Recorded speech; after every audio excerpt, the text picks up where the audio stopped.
homeschoolers, magandang araw po sa kanilang lahat.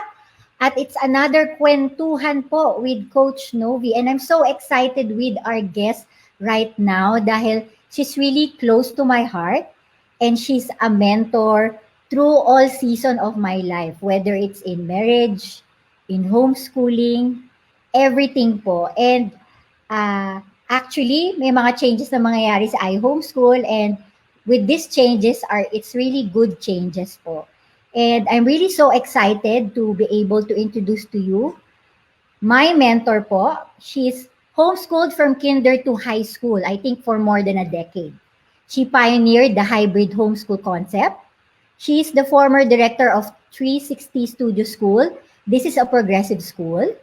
She's a corporate trainer and consultant, a Singapore certified mind map instructor, and a US trained emotional quotient instructor. So let's welcome Ate Ivy Marquez. Hello, Ate Ivy. Hello, Novi. Nice to see you. You're always a refreshing sight for me.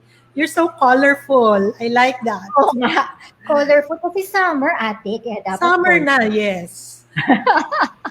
How are you doing? Oo nga. Well, ito, daming changes, madaming good changes in such a way na kahit na nangyayari tong pandemic na to, and I know at this situation po, there's a lot of, crisis that we encounter. But then again, I could say that God is still faithful, whether it's small circumstance or big circumstance. So we are so thankful. How about you? Kamusta na kayo ni Coach Bernard? We're okay. We're multiplying. 2 of my kids have already gotten married. Itong buong 1 year lang ng pandemic, nag-multiply ng aming pamilya. So they're now married and I have in-laws. And 3 kasi po yung anak ko. I have David, Gabriel, and Daniela. They were homeschooled, as Novi said.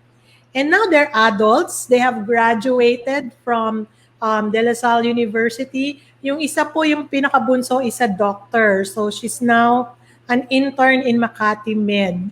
And then the 2 other ones, David has his own company and Gabriel is part of the digital marketing staff ng Shopee. The last employment niya was Shopee. She used to work for SM, she used to work for McDonald's. In digital marketing yung forte niya.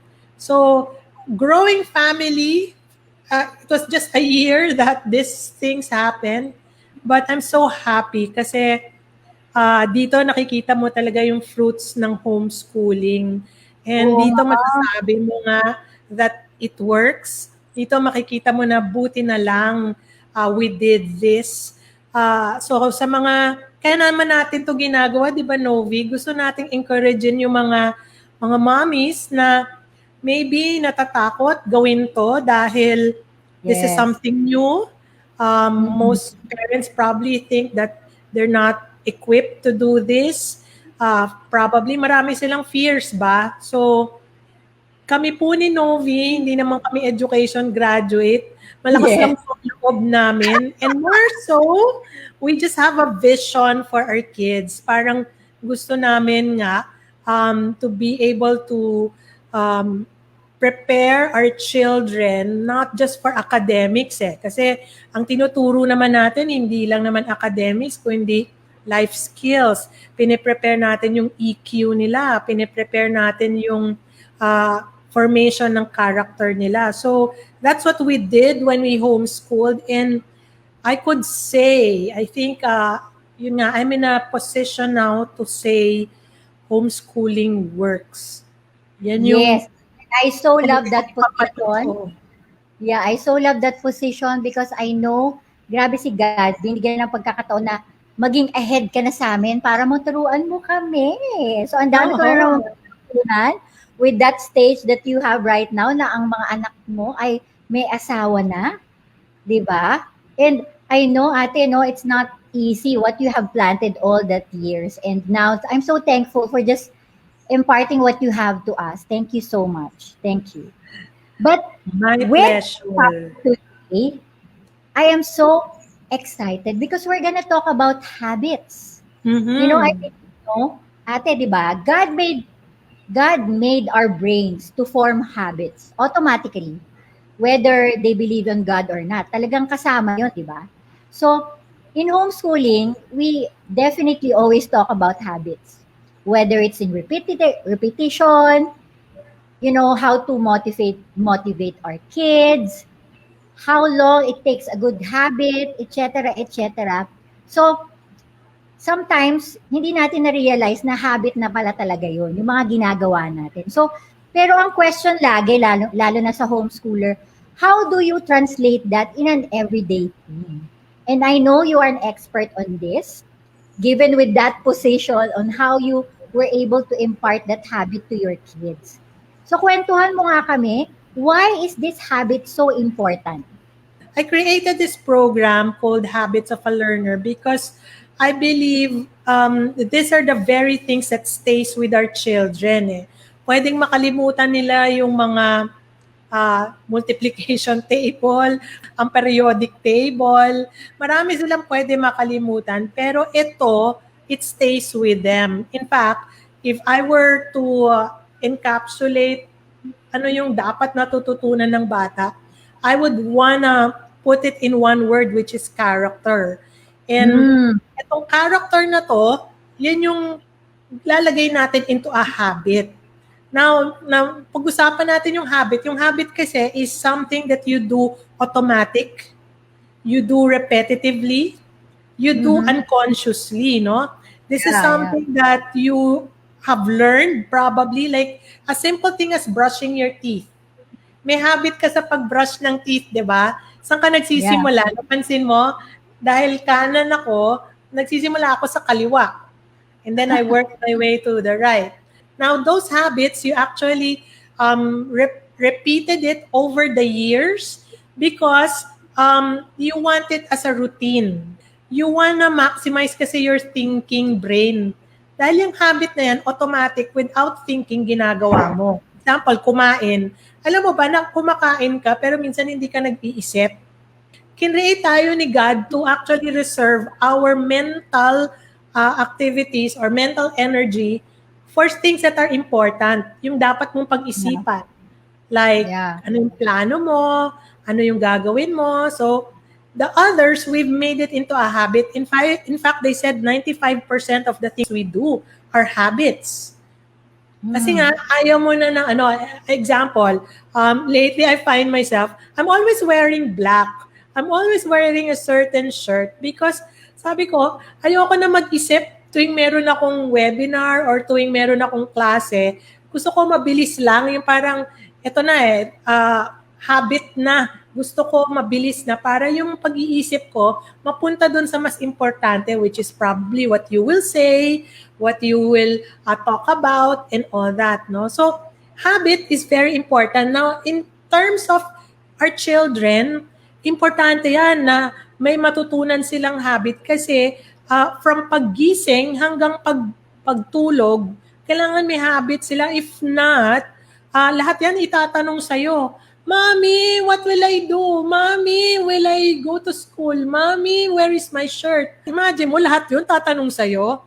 So, isa sa mga ginawa natin, di ba, sa homeschool, nagkaroon tayo ng mga routines. Yung habit na yan Yes. becomes a routine eh. So, di ba, Ate, remember? I remember you taught me about the bees. Siyempre, BBBB, ang tawag namin dyan nung Yes. bata pa sila maliliit, we have a BBBB routine in the morning. First, you brush your teeth. Then you make your bed. And then you take a bath. And then you get your breakfast. Then you read your Bible. And then that's the only time you're ready for homeschool. At meron pa akong poster niyan. Meron pa akong steps pa niyan. Why? Because these are habits that you want the child to form. And what's the benefit of that, diba?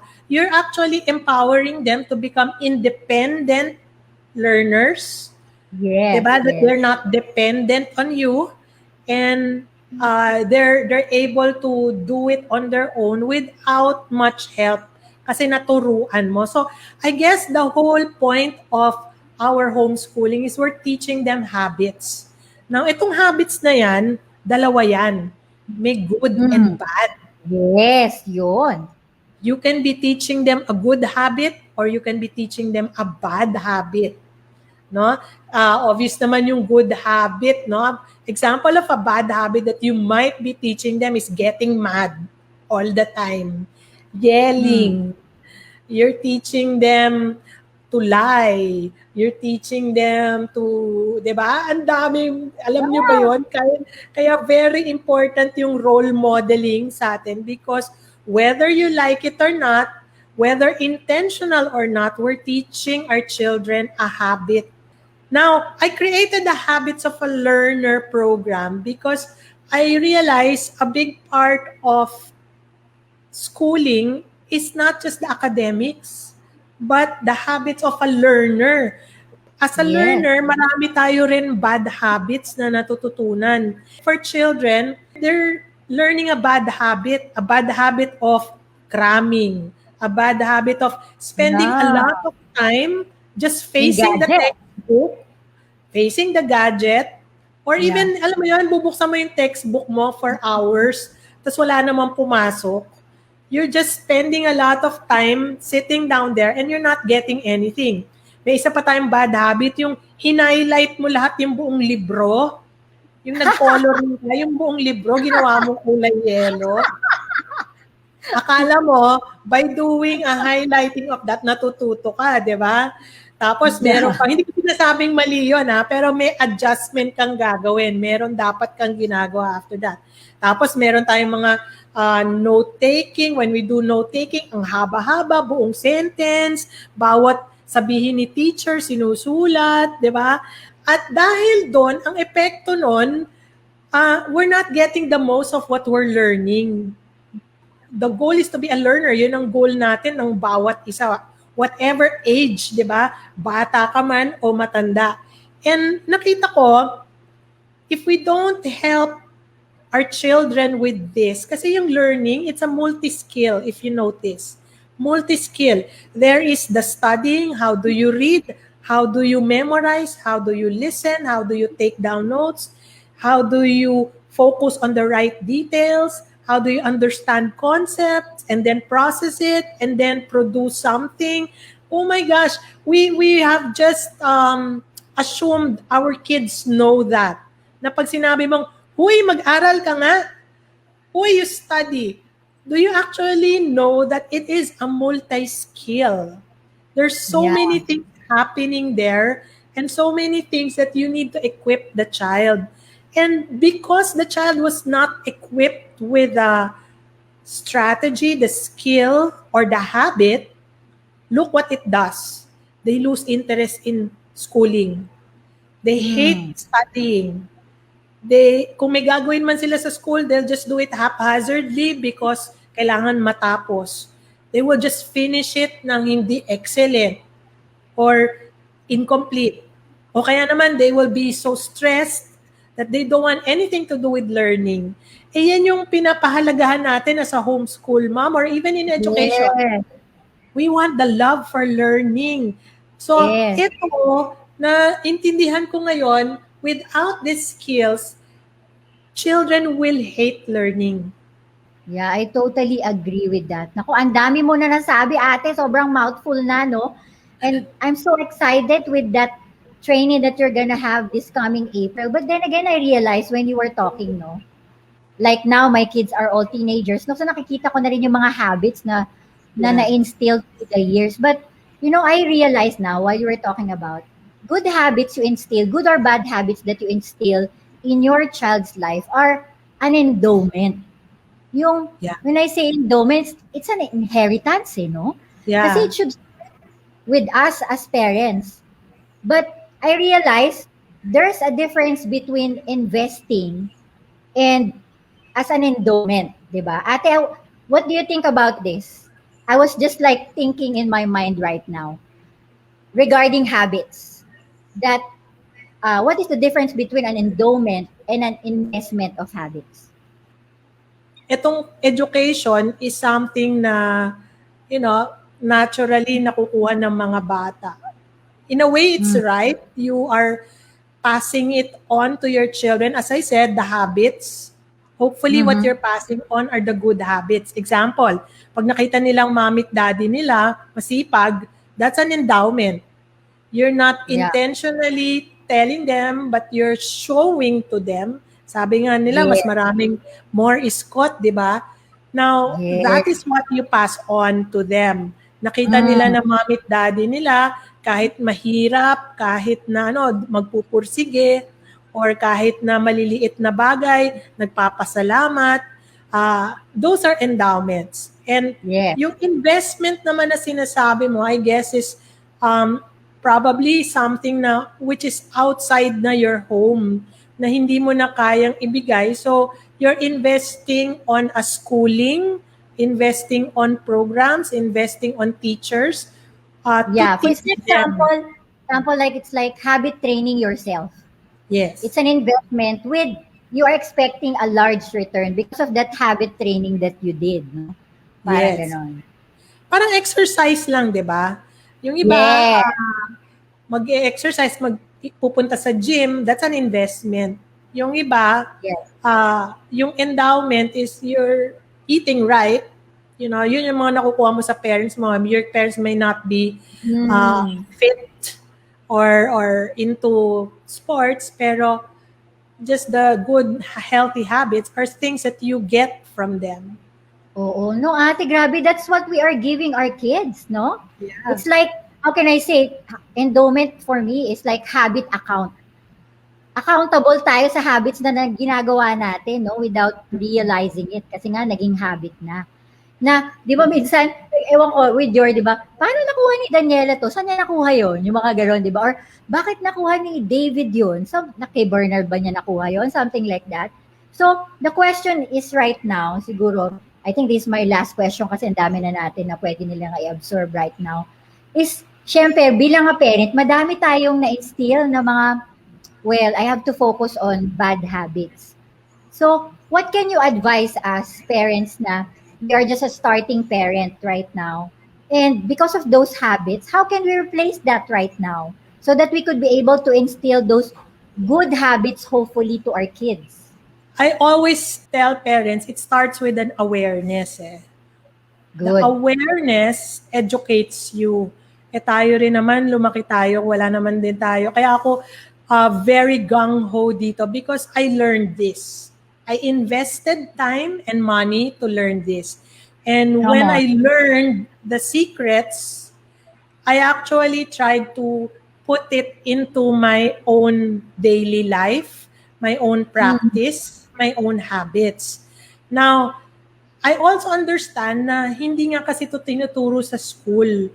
So we might not be aware of what this is all about. Diba? Hindi aware yung parents na it doesn't come naturally for your children.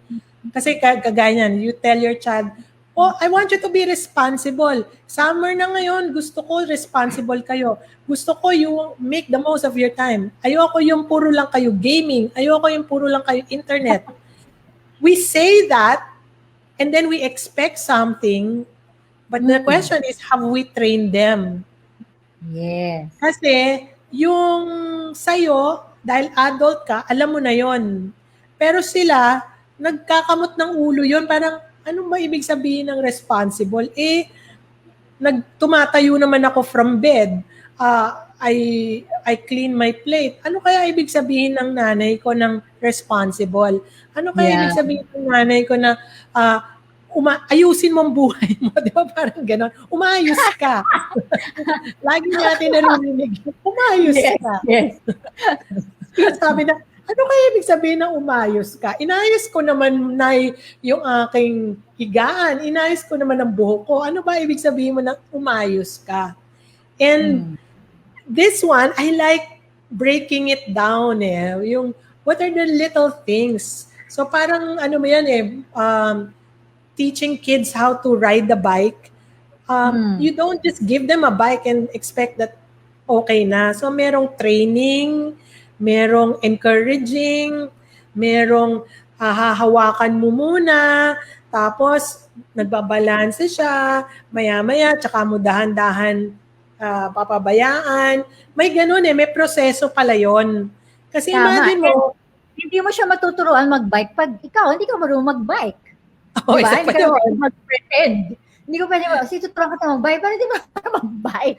So, Isa pa yun yun. yung parang, oo, di ba ate? Kaya parang, I was think like sitting years ago, like, if I didn't talk to you, like, kasi nga, more 15 years na ako nag-homeschool, if I didn't talk to you and I didn't attend your seminar na minsan tinitingnan ng tao na parang, ha, yan na naman, pera na naman, workshop na naman. Kung hindi ako nag-invest on that one, I could be able to learn how to be able to teach my kids and be able to break it down in a practical way in a daily basis.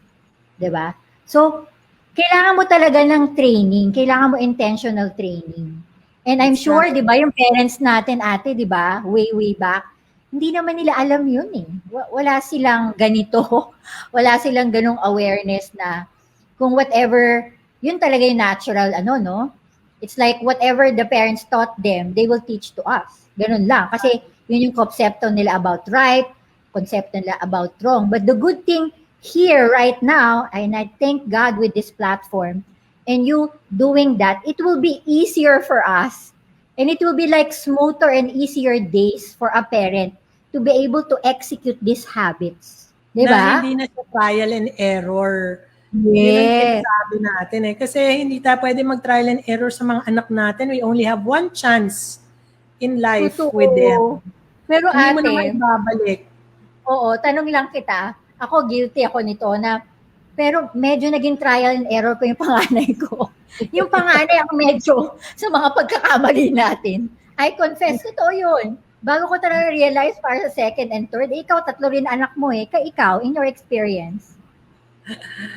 Ako kasi I'm a learner a big part of it is I'm trying to see what didn't work when I was growing up. At ayun ang isang i-introduce ko na skill doon sa habits of a learner. The reflective learner and the reflective learning. I like that. And a reflective learner is always thinking of what works and what didn't work. So, ginawa ko noon, buti na lang ang church natin, maraming mga marriage and parenting workshops as well, no? Talagang pinuntahan namin. And when I homeschooled my kids, I really went to Singapore. I went to the US. I had myself trained as an educator because I realized what I know is not enough. Yun yung sinasabi mong may investment ka na dapat, no? Yes. And I invested in it. And now, I guess yun ang gagawin ko ngayon now that my children are all grown up is to teach people what is it, what does it take to make your child a learner, no? And not just a learner, but they enjoy it. Kasi yun ang kailangan natin. Hindi yung hindi yung nag-graduate lang or na may MBA. Yung learner, yung passionate, yung gusto niyang gamitin yung natutunan niya para makatulong sa iba. Kasi aside from what I wanna impart is not just the character but and the thinking skills, but yung passion mo to find your purpose in life. Kasi kung meron ka ng lahat nito, alam mo para saan, di ba? Yan yung mga Vico Soto. Yan yung mga lumalaking mga bata na alam nila, matalino sila, gagamitin nila ito ngayon para tumulong. At let's help solve problems. Let's help build up the next generation. Yun yung bigger purpose natin. Yun nga, di ba? Yun naman yung goal, di ba? Kasi parang iniisip lang natin, okay, to 12 and then college.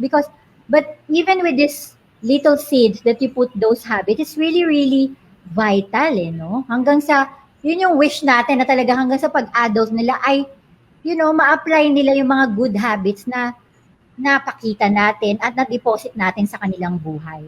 But then again, yun yung ate, no? To end with this conversation. So what can you say with our parents na syempre takot sila dahil nga siguro madami na silang nakasanay na na hindi magaganda, how would you encourage us parents na madaming nagawang ganitong habits? May pag-asa ba kami? Habang may buhay, may pag-asa. Now, Yes. do you know that our children are very forgiving?